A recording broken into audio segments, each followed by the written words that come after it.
Quel sera le thème d'aujourd'hui? Aujourd'hui, nous allons parler de la différence entre fils de l'homme et puis fils de Dieu.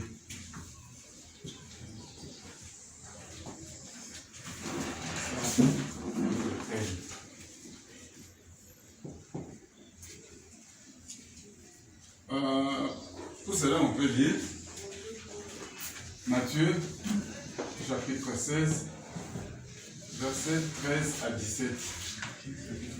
Nous lisons Matthieu, chapitre 16, 13e verset jusqu'au 17e. 13. Jésus, étant arrivé dans le territoire de Césarée de Philippe, demanda à ses disciples: Qui dit-on que je suis, moi, le Fils de l'homme? Ils répondirent: Les uns disent que tu es Jean-Baptiste, les autres Élie, les autres Jérémie, ou l'un des prophètes. Et vous leur dit-il: Qui dites-vous que je suis? Simon-Pierre répondit: Tu es le Christ, le Fils de Dieu vivant. 17.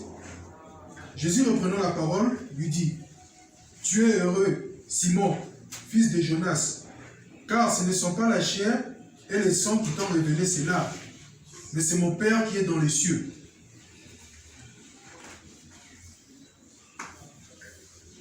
Voilà. La question a été posée par Jésus lui-même. Donc ce verset va rassembler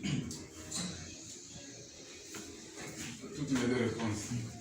Jésus pose la question: Que dit-on que je suis, moi, le Fils de l'homme? Donc Jésus approuve déjà lui-même que c'est lui, le Fils de l'homme. Donc le Fils de l'homme, c'est lui. Et il pose cette question à ses disciples pour qu'ils puissent lui dire ce que les autres disent de Jésus, Fils de l'homme. Que dit-on que je suis, moi, le Fils de l'homme? Et il donne des réponses. Il dit, les gens disent que toi, tu es Jean-Baptiste. Les autres disent que tu es le prophète, que tu es Élie. Les autres disent que tu es Jérémie. Et les uns disent que tu es l'un des prophètes. Alors maintenant, il tourne vers eux. Et vous maintenant, que dites-vous que je suis?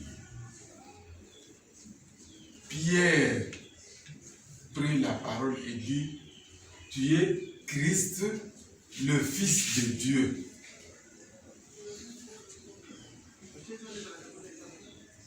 Et écoute maintenant la réplique de Jésus. Il dit: Simon, fils de Jonas, ce n'est pas la chair et le sang qui t'ont révélé, c'est mon Père qui est dans les cieux.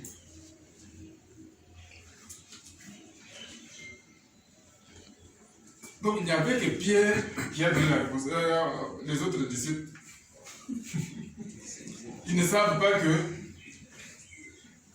le Fils de l'homme, Jésus, comme on dit, c'est lui le Christ et le Fils de Dieu.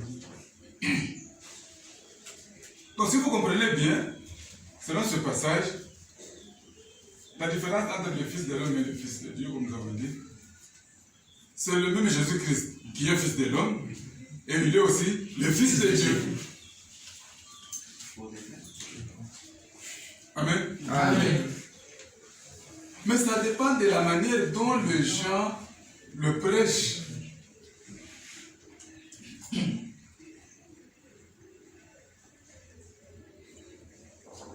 Les gens prêchent Jésus, comme nous avons dit, que ce soit Fils de Dieu, Fils de l'homme, c'est toujours Jésus.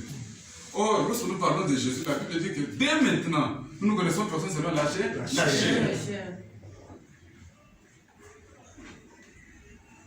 Alors, nous, lorsque nous parlons de Jésus, nous faisons allusion à la parole de Dieu. Donc, Jésus, c'est la parole de Dieu. Si nous disons que le Fils de l'homme, c'est toujours la parole de Dieu. Si nous disons qu'il est le Christ, le Fils de Dieu, c'est toujours la parole de Dieu. Mais maintenant, il pose la question, de quelle manière les gens prêchent la parole de Dieu? Ils disent, c'est comme Jean-Baptiste. Les gens disent que tu es Jean-Baptiste, tu es Élie, tu es Jérémie, ou l'un des prophètes. Or, tous les trois ici sont des prophètes. Ils sont tous des prophètes. Et qu'est-ce que nous appelons prophète? Prophète signifie parole. Tout à fait. Or, chaque prophète a un nom. C'est-à-dire, chaque parole a sa raison d'être. Et ça ne reconnaît pas le travail. Quel est le travail de Jean-Baptiste? Quel est le travail d'Élie? Quel est le travail de Jérémie? Et les gens, lorsqu'ils prêchent, ils disent que nous voulons prêcher la parole de Dieu, donc nous voulons parler du Fils de l'homme. Ils prêchent Jean-Baptiste, ils peuvent prêcher Élie, ou ils peuvent prêcher Jérémie, ou un autre prophète. Pour eux, c'est ça la parole de Dieu.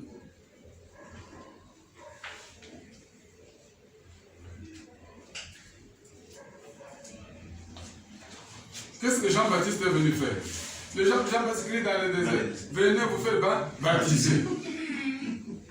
Et c'est tout un enseignement seulement. Donc la base de leur enseignement, c'est Jean-Baptiste. Donc il ne prêche que Jean-Baptiste.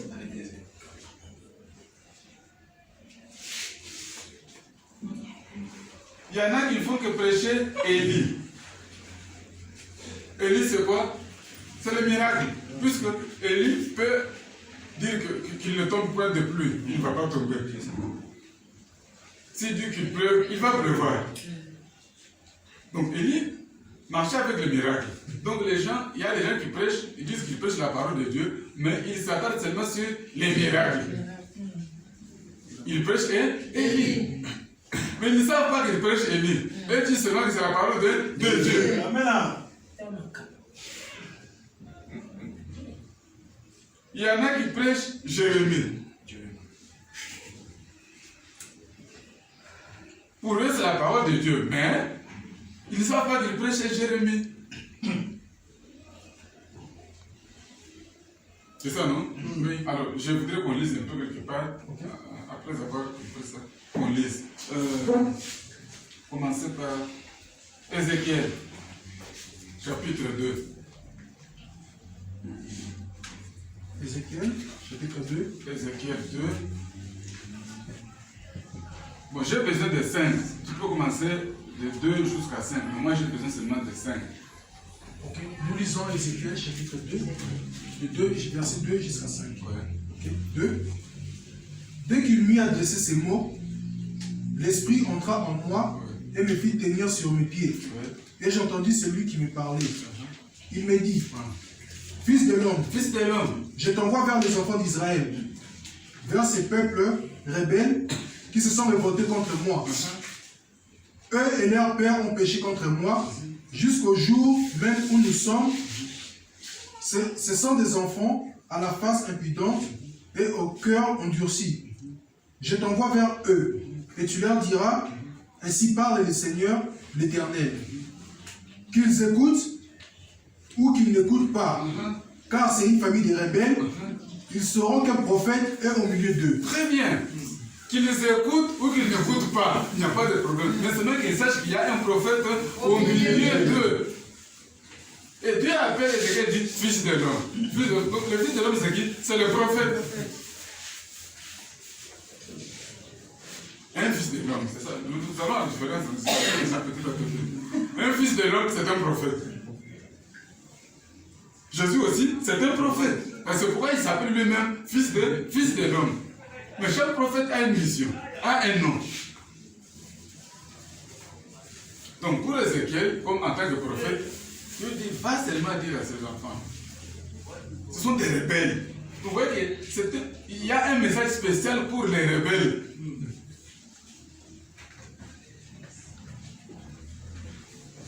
Si vous lisez encore le même Ézéchiel d'ailleurs, 33, bon, je présente, il dit à Ézéchiel que je te fais un sentinelle.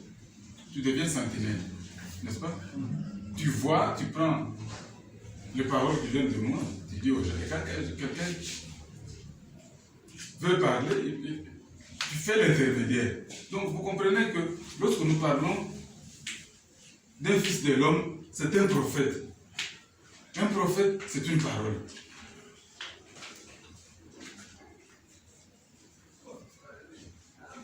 Lorsque vous lisez en ce qui concerne la différence entre la prophétie et le parler en langue, les dons de prophétie et le don de parler en langue, on dit c'est lui qui prophétise, il édifie, il console, il exhorte. Voilà son travail. C'est ça le travail des prophéties. Mais les gens s'attardent seulement sur qu'est-ce qu'on appelle prophétie. Oh, ça va, Dieu m'a montré que vous allez faire ça. C'est comment? Non, prophétiser, c'est prêcher la parole.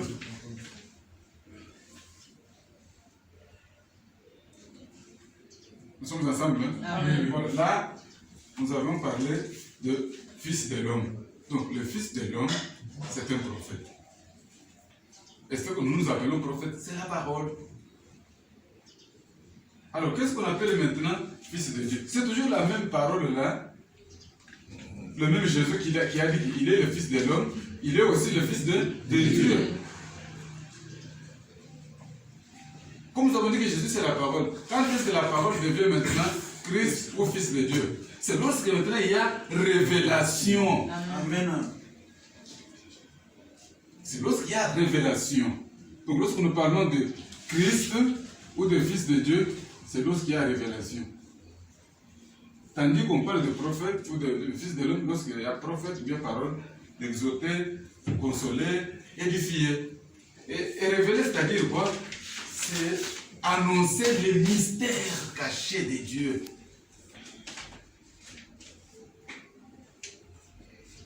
Révéler, c'est annoncer les mystères cachés de Dieu. Donc c'est dans la même parole qu'on peut découvrir la révélation ou l'annonce du mystère caché de Dieu. Alors lorsque quelqu'un se met à exhorter, il est prophète. C'est un fils de l'homme. Mais lorsque quelqu'un commence à révéler maintenant, il devient fils de Dieu. Puisqu'on marche avec le même Jésus.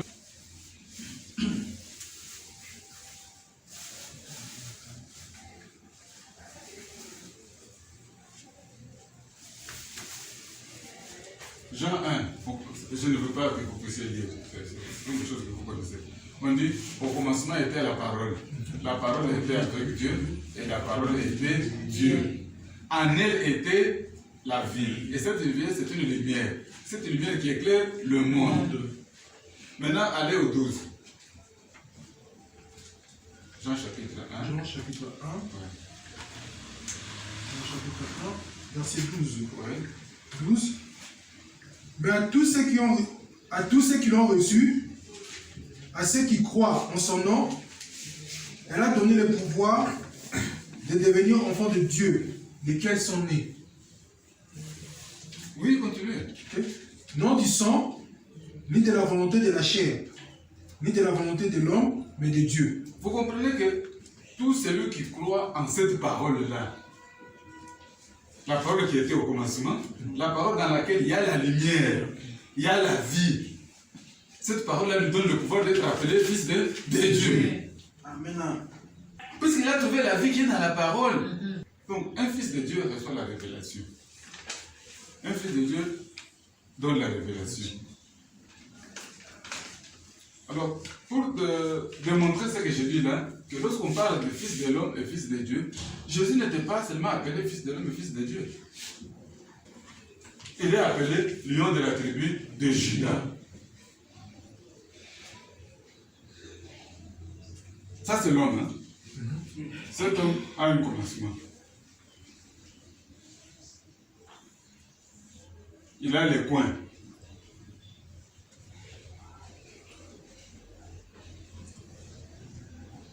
Ici, c'est à l'ouest. Hein? Au sud, l'est, le nord. Quand est-ce que Jésus est fils de l'homme? et quand est-ce qu'il est fils de Dieu. Pour mieux comprendre cela, c'est pourquoi j'ai dit, je commence par le commencement. À l'ouest, il est le lion de la tribu de Juda.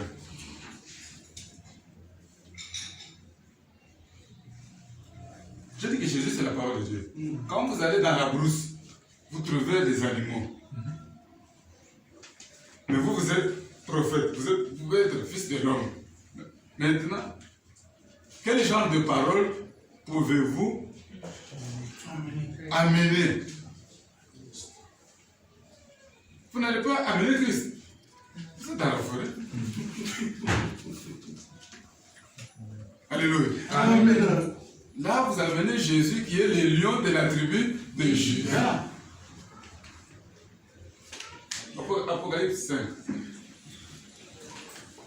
Apocalypse chapitre 5. 1, 2. Verset 1 à 2.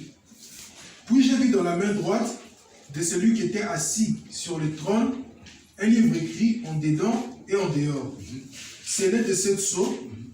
Et j'ai vu un ange puissant qui criait d'une voix forte, qui est digne d'ouvrir les livres et d'en rompre les sceaux. 3. Et personne dans le ciel, ni sur la terre, ni sous la terre, ne put ouvrir les livres ni les regarder. Personne dans les cieux, ni sur la terre, ni sous la terre, ne put ouvrir. Puisqu'il y a les gens qui sont en dessous de la terre. C'est ici. C'est à l'ouest. Ils sont en dessous de la terre. Alors, quand ils lisent, donc ces gens-là ne peuvent pas ouvrir les livres. 5. Et l'un des vieillards me dit, ne pleure point. Ne pleure point. Voici, le lion de la tribu de Juda, le rejetant de David, a vaincu pour ouvrir les livres et ses 7 sceaux. Le lion de la tribu de Juda a vaincu pour ouvrir le livre et les 7 sceaux. Puisque le livre de c'est l'homme, n'est-ce pas? Oui. Il faut ouvrir. Il faut qu'on ouvre. Le livre est écrit. Chaque livre ici est écrit. Même en dessous de la terre, on écrit toujours le livre. On écrit. Même moi maintenant, je vous écris. Alléluia. Amen. Le livre est écrit. Mais est-ce qu'il y a quelqu'un qui peut l'ouvrir? Vous trouvez quelqu'un qui est déjà écrit. On l'a écrit. Ça peut être un ami à vous, ça peut être votre fiancé, ça peut être une connaissance. Maintenant, vous êtes fils de l'homme. Bon, allez maintenant ouvrir le livre. Comment vous allez l'ouvrir? C'est une méthode, hein? Oui. Donc là, vous amenez, comme fils de l'homme, vous amenez Jésus. C'est celui que vous amenez. C'est celui que vous allez témoigner. Alors, quel type de Jésus vous allez amener? Vous amenez Jésus, le lion de la tribu de Juda, qui doit ouvrir les livres. Puisque dans le ciel et sur la terre, il n'y a personne qui peut ouvrir les livres. Donc, quelqu'un qui est ancré dans la tradition, tu vas lui dire que non, la tradition est mauvaise. Il prie son Dieu de la tradition, là, il a l'assistance, il a tout ce qu'il demande, il le reçoit. Toi, tu vas dire non, abandonne ton Dieu là pour. Il faut chercher maintenant à ouvrir les livres. Après, comment il faut l'ouvrir? Il faut amener quel Jésus? Jésus, le lion de la tribu de Juda. D'ailleurs, est-ce que le lion ouvre le livre? Montrez-moi quelque part où le lion a ouvert le livre. Le lion n'ouvre pas. Il va seulement. Vous allez seulement crier dans la forêt.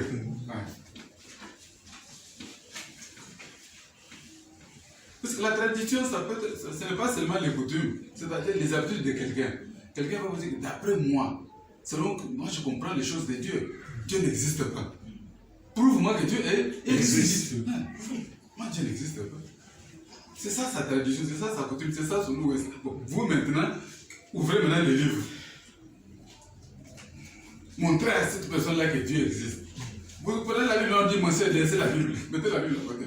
Vous prenez le Coran, non, pas le Coran. Dites, montrez-moi seulement que Dieu existe. Alors vous allez ouvrir ce livre-là comme ça. Allez avec les lions de la tribu de Juda. Utilisez maintenant les lions, les rois des animaux.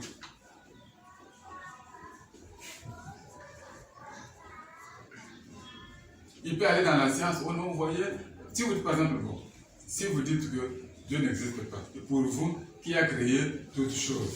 Sinon, les choses existent par elles-mêmes. Ou l'homme existe par révolution.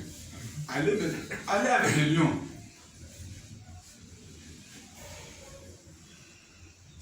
Il faut créer la confusion. Dites quelque chose pour vous démontrer quelque chose. Non.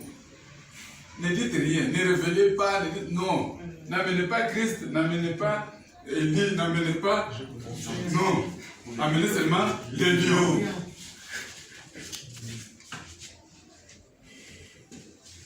C'est lorsque quelqu'un maintenant a une oreille que vous passez à une deuxième étape. Il était un animal ici. Vous avez terminé le 5. Lisez le 6. Le 6. 6. Et je vis au milieu du trône et des quatre êtres vivants et au milieu des vieillards un agneau qui était là comme immolé. Il avait 7 cornes et 7 yeux, qui sont les 7 esprits de Dieu envoyés par toute la terre. 9. Et il chantait un cantique nouveau, Oui. en disant, Oui. tu es digne de prendre les livres et d'en ouvrir les sceaux, car tu as été immolé et tu as racheté pour Dieu par ton sang des hommes de toute tribu. Qui a ouvert le livre? Dieu. Vous avez lu là-bas. J'ai vu encore un agneau au milieu, tout ça. Qui a ouvert? C'est le lion ou c'est l'agneau? C'est l'agneau. Alléluia. Mais moi, je dis que le lion n'ouvre pas. C'est l'agneau qui ouvre le livre.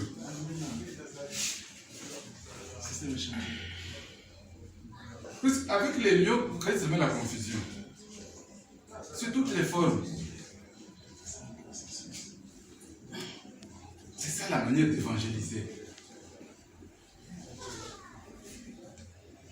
C'est pourquoi Jean-Baptiste a dit en voyant Jésus, il a montré aux gens, voilà l'agneau de Dieu qui ôte le péché du monde. Donc vous amenez les lions pour commencer à ôter seulement les péchés. Oh, le péché c'est quoi? C'est l'ignorance. Oh frère, la dîme par exemple. Non, on donne la dîme dans l'église, on fait ça. Si vous ne donnez pas, d'accord, vous donnez à qui? À Dieu. Quand est-ce que vous donnez à Dieu? Les lions. Vous créez seulement des difficultés. Quand quelqu'un s'approche, finalement, vous cherchez maintenant à utiliser maintenant Jésus-Christ, l'agneau. Ici on utilise l'agneau.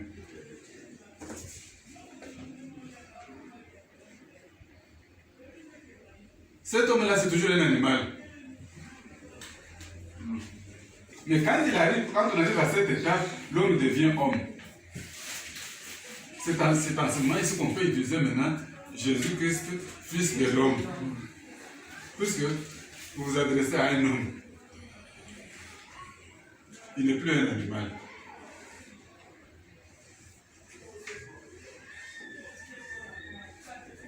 Et enfin, Christ, c'est ici.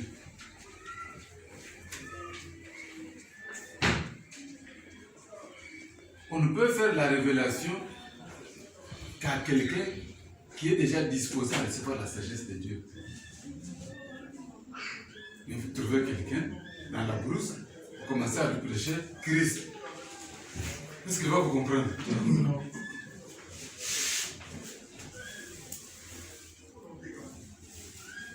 C'est pourquoi Jésus pose la question. Que dit-on que je suis? Moi aussi je pose la même question. Comment vous pouvez prêcher Jésus-Christ? Vous allez prêcher comme les autres, Jean-Baptiste, Élie, Jérémie, plein de prophètes.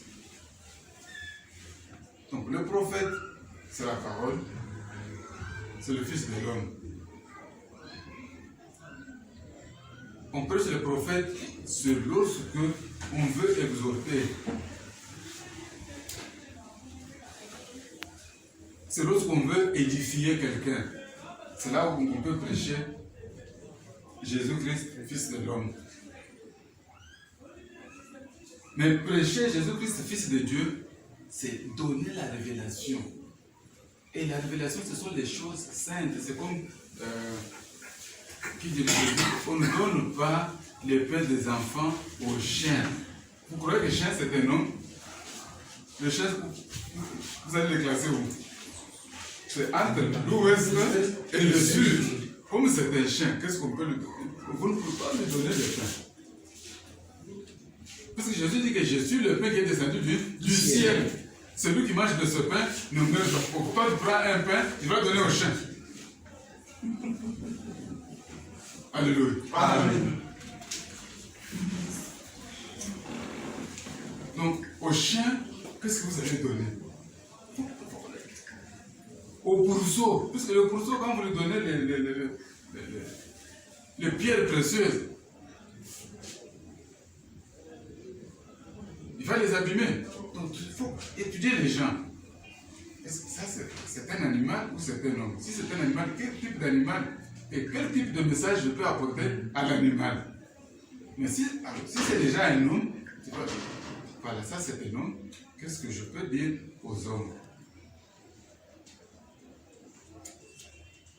Je veux que tu lises encore. 1 Corinthiens chapitre 14, à partir du verset 23. 1 Corinthiens 14, à partir du 23. Troisième verset. On peut aller jusqu'à 25 verset. Avant de descendre d'abord. 23. Oui. Si donc, dans une assemblée de l'église entière, Dans une assemblée de l'église entière, tous parlent en langue, tous parlent en langue. et qu'il survienne des hommes du peuple ou de non-croyants, ne diront-ils pas que vous êtes fous? Voilà. Si on vous trouve dans une église, vous tous vous parlez en langue. Vous êtes dans l'église, mais vous commencez à parler en langue. Donc vous ne savez pas quel message il faut donner. Dans une église, on ne parle pas en langue. Alléluia. Amen. Donc, dans l'église, ça peut être ici ou ici. Parce que quand je disais que la terre a 4 coins, lorsque vous terminez ce travail, la terre n'a plus de coins. Vous êtes dans une église, vous êtes devant une église, une assemblée. L'église, c'est quelqu'un qui connaît Dieu. L'église, ce n'est pas le mur. C'est une personne, c'est un homme qui connaît déjà Dieu. C'est une église, mais à des niveaux différents. Quand vous êtes dans une assemblée, dans une église, vous ne pouvez, si on vous trouve maintenant en train de parler en langue et que quelqu'un d'autre du peuple venait là-bas, il va trouver que vous êtes des fous. Oui. Mais si tous prophétisent, Et qu'il survient quelqu'un non-croyant, un non-croyant vient, ou un homme du peuple, ou bien un homme du peuple, il est convaincu par tous et il est jugé par tous. Voilà, il est convaincu par tous et il est jugé par tous. Et puis continue. Les secrets de son cœur sont dévoilés. Et les secrets de son cœur sont dévoilés. De telle sorte que, tombant sur sa face, oui, il adorera Dieu. Il va tomber sur sa face, c'est-à-dire il va accepter. Il va commencer à adorer Dieu. Il publiera que Dieu est réellement au milieu de vous. Il va voir que Dieu est au milieu de vous. Vous qui prêchez là, que vous avez Dieu au milieu de vous.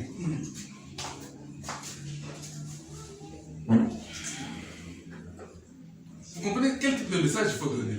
Donc, Jésus-Christ, fils de l'homme, on ne prêche pas pour vaille que vaille. Il faut savoir où est-ce que je me trouve et à qui j'ai affaire. Quel type de Jésus je peux annoncer? Parce que Jésus nous a dit que nous sommes ses témoins pour aller annoncer. Mais quel témoignage vous allez faire? Comment? Fils de l'homme ou fils de Dieu? Prophète. Si c'est un prophète, quel prophète faudrait-il utiliser? Vous êtes dans une église, et vous commencez à parler en langue. Donc, on vous trouve que vous êtes un fou. C'est pourquoi, quand les gens parlent en langue, nous les bloquons. Oh non, on ne veut pas. Mais vous parlez en langue, parce que nous sommes venus pour que tu nous parles en langue. Non. Prophétise. Alléluia. Amen. Il faut prophétiser. Il y a des endroits où vous pouvez aller parler en langue. Pas ici. Quand vous êtes dans une église, ne parlez pas en langue. Mais vous trouvez que ça c'est un animal. Parler en langue n'a pas de problème. Pour qu'il soit attiré, pour le détruire, jusqu'à ce qu'il s'approche. Ou si vous trouvez que cet homme déjà, c'est entre nous, on se connaît entre nous. Alors on peut se parler en langue, parce que nous... Hébreux chapitre 1. Versets 1 et 2. Nous lisons Hébreux, chapitre 1, le premier verset à 2. Hein? Oui. Après avoir autrefois, à plusieurs reprises et de plusieurs manières, parlé à nos pères par les prophètes, Dieu, dans ces derniers temps, nous a parlé par les fils, qu'il a établi héritier de toutes choses, par lesquelles il a aussi créé le monde. Attendez. Est-ce que vous avez compris? Et reprenez. Je réponds.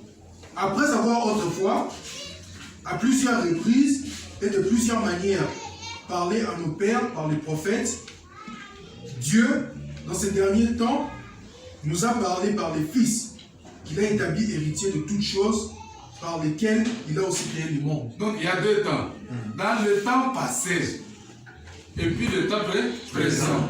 Autrefois, quand Dieu parlait, il parlait à travers les prophètes. C'est comme ça qu'il nous parlait, il parlait à nos pères, il parlait comme ça à travers les prophètes. Mais pour le temps présent, il nous parle à travers son fils.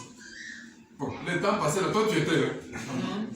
Donc, comment tu vas dire qu'on a Dieu nous a parlé, il a parlé à nos pères? Non, il y a deux temps. Il y a le temps passé et le temps présent. Quand tu étais dans le temps passé, on utilisait le prophète. Alléluia. Amen. Puisque si on t'amenait le fils, tu n'allais pas comprendre. Parce que le fils, c'est lui le Christ. C'est ainsi que dans le temps passé, on utilise toujours le prophète. On a utilisé toujours le prophète. Jusqu'à ce qu'on voit que non, tu es entré maintenant dans un autre temps. Tu es maintenant dans le temps présent. On peut commencer maintenant à te parler de Christ, ce fils de Dieu. Alléluia. Amen.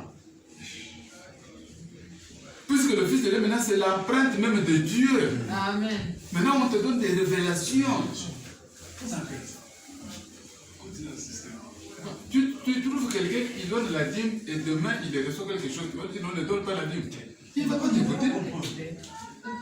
Papa, quand est-ce qu'on appelle ça va tomber là? Toi, tu viens de dire, non, dis, mais ça dit moi. Ça n'aura pas de place. Tu fais travail inutile. Comme c'est le temps passé, alors tu utilises le prophète. Alléluia. Amen. Tu parles par exemple le prophète Malaki. C'est ton prophète. Alléluia. Amen. Puisque c'est le prophète qu'eux aussi utilisent. Quand tu penses que je suis fils de l'homme, il parle d'un prophète, le prophète Malaki. Lisez Malachie. 3. Vous me trompez de frère, vous avez trompé, vous êtes voleur. Vous amenez là le fils de Dieu. Non. Donc il prêche le prophète Malachie. Toi, tu commences d'abord à détruire jusqu'à ce que lorsque quelqu'un comprend, comme nous sommes maintenant au temps présent, maintenant nous pouvons parler à l'aise. Nous pouvons maintenant utiliser Jésus, Fils de Dieu. Jésus, le Christ. C'est comme moi aussi. Maintenant, je peux commencer à vous parler de Christ. Pourquoi? Parce que l'apôtre Paul dit que les enfants pour qui je prouve le douleur de l'enfantement, jusqu'à ce que Christ soit formé en vous. Je sais que le Christ là se forme en vous petit à petit. Petit à petit. Il grandit et il sera grand. Alléluia. Amen. Maintenant, je sais que vous êtes dans le temps présent. Alors, nous pouvons commencer à parler en Christ. Amen. Amen. Au nom de Jésus.